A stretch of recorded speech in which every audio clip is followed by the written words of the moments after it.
दोस्ती एक लिफाफा। दोस्ती कहा जाता है कि दोस्ती दुनिया का सबसे अनमोल खजाना है। यह जिसके पास हो उसे दुनिया की कोई ताकत हरा नहीं सकती। दोस्ती भी प्यार की तरह ही होती है। अगर यह दिल से जुड़ी हो तो फिर इसे दुनिया की कोई चीज़ हरा नहीं सकती, ना ही ख़त्म कर सकती है। प्यार के बाद दोस्ती या प्यार से पहले दोस्ती आती है, यह तो एक अलग बात है। पर आप जिसको ज़्यादा महत्व देते हैं वह वही पहले है। मैं तन्हा ऐसा ही मानता हूँ, बल्कि कोई भी रिश्ता वह ही पहले है जिसे आप महत्व देना चाहते हैं या देते हैं। पर मैं फ़िलहाल दोस्ती पर लिख रहा हूँ, तो बाकियों की कहानी फिर कभी। दोस्ती एक ऐसा रिश्ता है जिसे आप खुद बनाते हैं, खुद ही आगे बढ़ाते हैं, खुद ही मिटा भी देते हैं। अब दोस्ती जरूरी नहीं कि तभी पक्की हो जब आप हम उम्र हो। यह किसी से भी हो सकती है, कभी भी हो सकती है। यह कहानी भी ऐसे ही दो दोस्तों की है। तो पहले मैं दोनों के बारे में थोड़ा आपको बता देता हूँ। सुधीर, न काम करने की टेंशन, न काम करने की फिक्र। माँ बाप ने बहुत पैसा छोड़ रखा है, और सही बात यह है कि इन्हें काम करके कमाने खाने की थोड़ी कम आदत है, और मेहनत भी नहीं होती। तो जो भी पैसा माँ बाप ने कमाया है उसे ही इस्तेमाल करके अपना जीवन हंसी खुशी निकाल रहा है। दूसरा रघु, पढ़ा लिखा पर कोई नौकरी देने को तैयार नहीं। माँ बाप दोनों ही भगवान को प्यारे हो चुके हैं और जिंदगी से लड़ने के लिए छोड़ गए रघु को। इन दोनों की दोस्ती की भी अजीब कहानी है। इन दोनों की दोस्ती रेड लाइट पर हुई थी। जब एक बार सुधीर अपनी कार से रात को ज़्यादा पीकर रेड लाइट पर ही सो गया था, तब रघु ने उसे होश दिलाया, उठाया, और उसी दिन से सुधीर जब भी उस लाइट से गुजरता रघु से मिलकर जाता था। ऐसे इनकी दोस्ती ना जाने कब जान से प्यारी हो गई, पता ही नहीं चला। अब आपके दिमाग में एक सवाल और होगा, ये रघु ज़्यादातर रेड लाइट पर ही क्यों मिलता है? अरे भाई, यह भिखारी है जो, और 4-5 लोगों के साथ मिलकर यह काम करता है और अपना और अपने साथियों का पेट भरता है। एक दिन सुधीर ने रघु से कहा, यार रघु, मैं बहुत दिनों से एक बात कहना चाह रहा था तुमसे, सोचा आज कह दूं। रघु, सुधीर, जानता हूँ तू क्या कहना चाहता है, यही ना कि मैं यह सब छोड़ दूँ और तेरे साथ रहने लगूँ। सुधीर, जब जानता है तो मेरे साथ क्यों नहीं रहता? रघु, यार मैं यहाँ खुश हूँ और मैंने बहुत दुनिया देखी है, और फिर इन सबको कौन देखेगा? इनका मेरे सिवा और मेरा तेरे सिवा अब है कौन? सुधीर पहले भी ऐसी के कोई नाकाम कोशिश कर चुका था, पर रघु यहाँ से जाने के लिए तैयार नहीं हुआ। फिर सुधीर ने इस बात को ख़त्म करते हुए कहा, अच्छा चल कोई बात नहीं, यह बात तेरी मान ली, पर तुझे भी आज मेरी एक बात माननी पड़ेगी।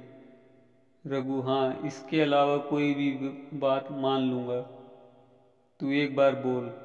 सुधीर, मेरा मन है कि हम दोनों एक साथ पार्टी अटेंड करें, खूब नाचेंगे और पिएंगे।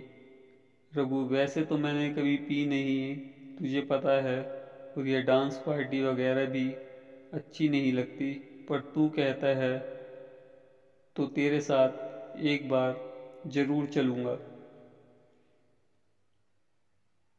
कहते कहते रघु रुक गया। सुधीर भी समझ गया था कि रघु की यह किंतु परंतु पर क्या है, वह बहुत गरीब है और उसके पास ऐसे कपड़े भी नहीं हैं कि वह उसके साथ पार्टी में जा सके। सुधीर, यार अब पर के पर मत लगा। मुझे भी पता है कि तू क्या सोच रहा है।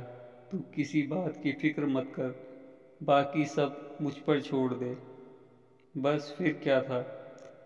सुधीर रघु को अगली रात अपने साथ एकदम हीरो बनाकर ले गया और दोनों ने वहाँ खूब धमाल मचाया। रघु ने भी सुधीर के कहने पर थोड़ी पी ली थी और बहक गया था, पर दोनों ने खूब मस्ती की, खूब नाचे। और फिर सुधीर रघु से बोला, चल यार, आज तू मेरे घर चल, वहीं सो जाना। रघु, नहीं यार, आज मैंने तो बहुत खा पी लिया, पर ना जाने मेरे उन साथियों का क्या हुआ होगा। उन्हें आज भरपेट खाना भी मिला होगा या नहीं। मुझे अब चलना चाहिए। सुधीर के लाख समझाने के बाद भी रघु नहीं माना, तो सुधीर खुद ही उसे रेड लाइट पर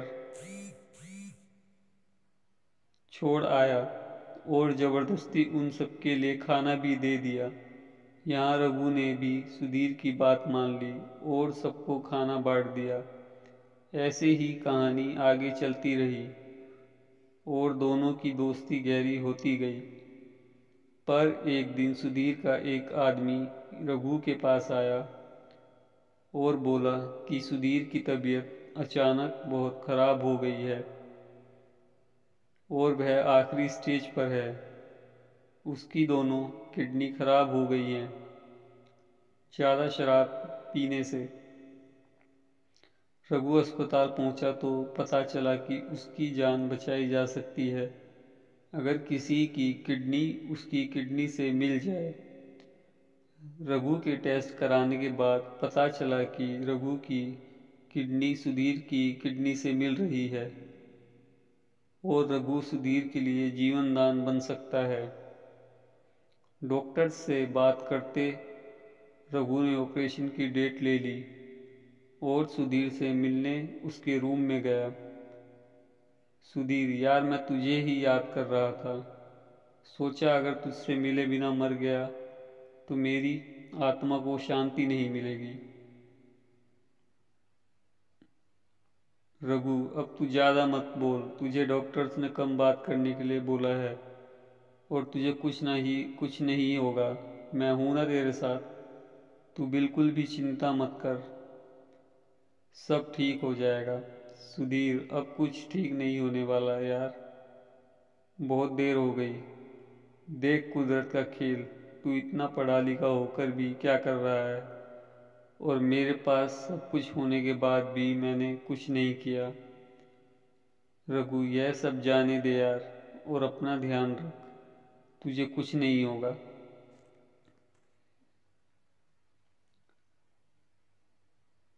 सुधीर, तू आ गया, मुझे चैन मिल गया। मुझे तुम्हें कुछ देना है। उसने अपने तकिए के नीचे से एक लिफाफा निकाला और रघु को दिया। यह रख लो, यह तुम्हारे लिए है। रघु, नहीं, मैं यह नहीं लूँगा। सुधीर, जानता हूँ कि तुम बहुत खुददार हो, इसलिए पैसे नहीं दे रहा। पढ़ लेना, कुछ लिखा है तुम्हारे लिए। रघु, ठीक है, रख लेता हूँ। अब तुम आराम करो। यह सब कहकर रघु सुधीर को सुलाकर वहाँ वहाँ से निकल जाता है। निकलते निकलते रघु को बहुत देर हो जाती है। उधर जाकर पता लगता है कि आज रेड लाइट पर रह रहे लोगों को पुलिस ने निकाल भगाया है और आज उनको खाना भी नसीब नहीं हुआ। यह बात रघु को हिलाकर रख देती है और रघु सोच में पड़ जाता है कि अगर एक दिन में इन लोगों का यह हाल हुआ है तो अगर मैंने ऑपरेशन कराया तो ये सब तो भूखे ही मर जाएंगे। रघु अपने दिल पर पत्थर रख लेता है और ऑपरेशन वाली डेट पर नहीं जाता। और 2-3 दिन बाद उसे पता लगता है कि सुधीर ने अपनी अंतिम सांस ले ली।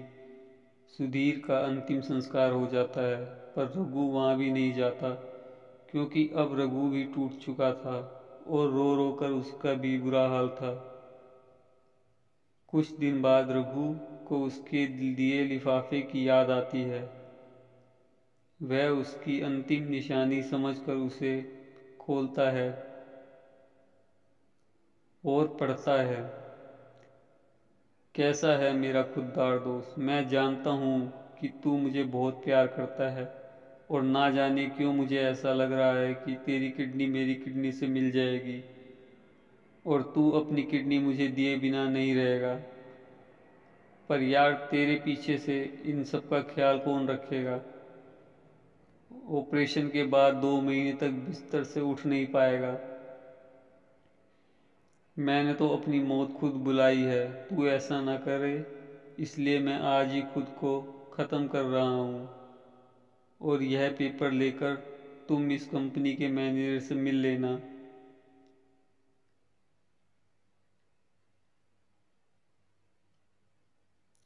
ये कंपनी मैंने गरीब लोगों के लिए बनाई है, जो यहाँ मेहनत करके काम करके अपना जीवन आगे चला सके, और जिसको अब तुझे ही संभालना है। और हो सके तो इस कंपनी में हर ज़रूरत वाले आदमी को काम देना और इसे बहुत बड़ी कंपनी बनाना। मैं भी पागल हूँ, ये तो तू कर ही लेगा।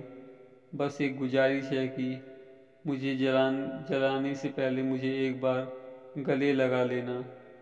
अच्छा दोस्त, अलविदा, चलता हूँ।